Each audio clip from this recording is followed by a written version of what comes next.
I just recently, with the formation of Alliance MMA, they brought me on in the capacity as Director of Fighter Relations, in working with the different promotions, with the different fighters, putting together a program, creating a program which is going to be consistently across the board through all of their target companies and all the companies that are aligned under the Alliance umbrella. And I'll be working directly with each specific promotion and creating a work environment and creating kind of a branding situation across the board through the various companies that are already target companies and companies that they acquire along the way. You know, it's always been my thing that it's always been here that there's always been a void between the fighter and the promoter. And there was never a bridge or never a liaison between those two. So when I first started as a coordinator in boxing and MMA, I always wanted to bridge that gap between the fighter and the promoter so that the fighter had a comfort level to perform at the highest level. And that was always my goal. And in working with, first of all, Cage Fury Fighting Championship and Rob Adak, and then they're bringing me on to Alliance, they want me to take that same intensity, take that same thought process across the board through all the companies that they acquire and all the companies that are under the Alliance umbrella. I have actually, over a period of 35 to 40 years, starting in boxing, and I did site coordination in boxing. I worked as a site. Well, actually, I started in boxing. I worked with Smokin Joe Frasier as a runner. I became Joe Frazier's manager up until about 1995. At that time, when things started to get a little lean, didn't want to get out of boxing. I stayed in boxing, and again, with that thought process of becoming that person to build that bridge between the promoter and the fighter, because boxing was ruthless, baby. You know, some of the things that went on between the promoter and didn't get filtered down to the fighters, and some of the things the fighters had to go through to express themselves to the promoters, you know, that was a road less traveled. And I wanted to make sure that it was a road that was traveled with a comfort level. So I did that, and I worked that way through boxing on up through to MMA. When I got my first exposure to MMA, it was the same thing. It was the same. It was just a basic transition from boxing to MMA, and I did that in boxing for almost 20 years. I did an event in Las Vegas.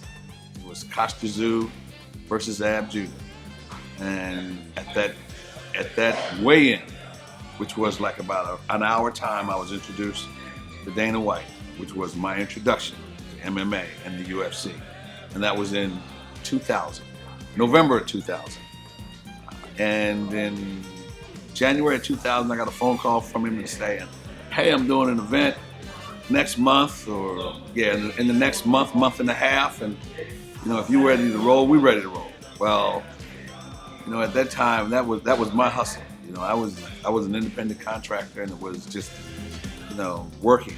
You pay me and respect me. You had me, and I did a job. And the transition was very easy from boxing to MMA, because all I was asked to do was to bring the same intensity, bring the same experience, and the same ultimate goals that I had for fighters, operations, the promotion, the brand, and everything. I just had to take it from boxing to MMA. And so that transition for me was easy.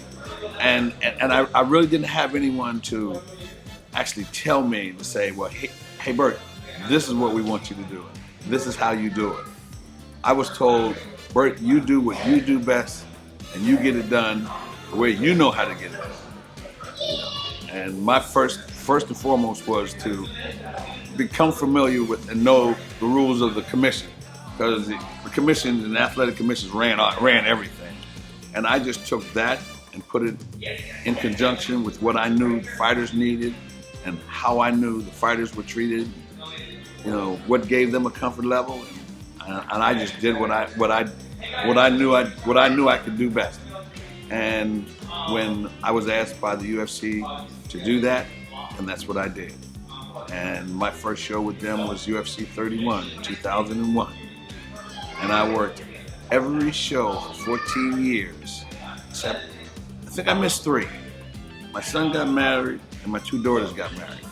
Other than that, every one of them, through the time of their purchase of the WEC, Strike Force, a couple of other organizations, and the infusion of Spike TV with The Ultimate Fighter, then putting that on the road in the pot with everything else, you know. And I did every one of them for 14 years until about a year and a half ago. And at that time, I left the UFC and kind of decided to give myself a little bit of a break. Well, that break lasted for about 4 months. And after that, I met, actually I got a Facebook message from Rob Hayden. So let's do a telephone conversation, have a little chat, a little meet. And we did that, you know. Of course, I mean, we met at a seafood place, which he already had me here. And then I was able to get a shot of Grand Marnier and chase it with a Heineken, which I normally do. So that meeting was done, I put to bed. We did that twice and it was a done deal. And along with the fact that it was a regional promotion in New Jersey, I lived in Philadelphia. I've lived in Philadelphia all my life. I eat, sleep, and bleed Philadelphia.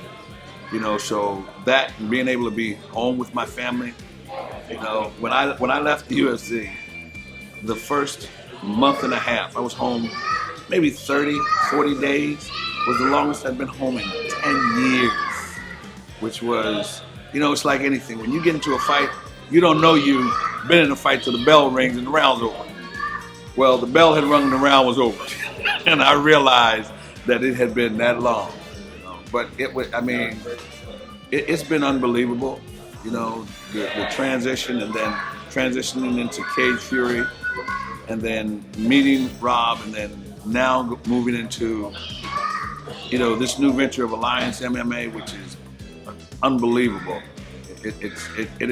I get goosebumps thinking about it. What I'm excited about and what I see with Alliance MMA is that you got that 300-pound gorilla, UFC, which is the premier promotion in MMA. And then under that, you have a group of regional promotions that are promoting and giving mixed martial artists and fighters at another level a platform and giving them an opportunity to develop their skills and develop themselves. Now with Alliance MMA, not only does it give the fighter a chance and a place and a platform, it gives the promoter a chance and a platform to become part of a bigger picture. It gives a regional promotion a chance to be a part of a national organization that's not only going to help it from a marketing and a branding standpoint, but financially, you know, support is the support that they probably needed. That injection that they probably needed is now there, and I mean, I'm excited about it.